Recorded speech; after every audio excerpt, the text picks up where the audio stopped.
دیگر شہروں کی طرح 8 شوال مدینۃ الاولیاء میں فقید المثال ماتمی احتجاجی مظاہرہ، ماتمی سنگتوں نے عاشورہ کا سماں باندھ دیا۔ تفصیل اس رپورٹ میں۔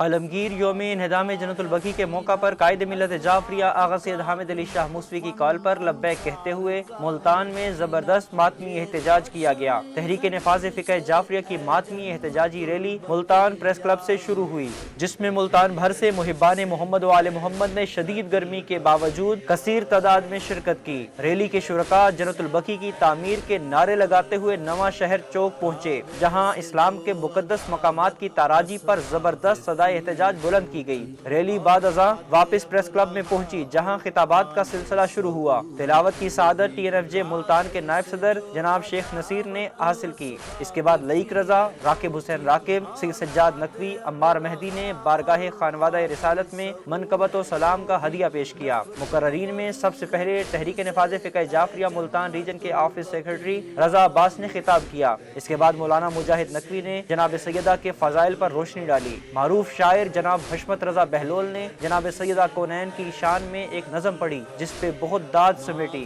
اس دوران انہوں نے مقامات مقدسہ کے انہدام کے شرمناک اقدام کی پرزور مذمت کی۔ جب انہوں نے سیدہ کے مصائب پر سلام پڑھا تو بہت گریہ ہوا۔ اسلام آباد سے تشریف لائے علامہ زاہد عباس کاظمی نے قائد ملت جعفریہ آغا سید حامد علی شاہ موسوی کا پیغام پڑھ کر سنایا اور ماتمی احتجاج میں شرکت کرنے والے ماتمی عزاداروں کو خراج تحسین پیش کیا گیا۔ علامہ زاہد کاظمی کو یہ اعزاز حاصل ہے کہ وہ ہر سال اس احتجاج میں زنجیر زنی کر کے خون کا پرسہ بھی پیش کرتے ہیں۔ خطیب اہل بیت علامہ سید باقر علی نقوی نے مزارات کی اہمیت، جناب سیدہ کے مقام پر روشنی ڈالی، اصحاب رسول، ازواج رسول کے مقام و مرتبے اور شاعر اللہ کی عظمت کا ذکر کیا اور عالم اسلام کے مقامات کو محفوظ رکھنے کی ضرورت پر زور دیا۔ انہوں نے بتایا کہ تحریک نفاذ فقہ جعفریہ کے سیکرٹری جنرل سید شجاعت علی بخاری کی زبانی قائد ملت جعفریہ آغا سید حامد علی شاہ موسوی کا پیغام جنت البقیع سن کر روس سے تعلق رکھنے والی ایک خاتون مسلمانوں کے نبی کی بیٹی کے مصائب پر اتنی متاثر ہوئی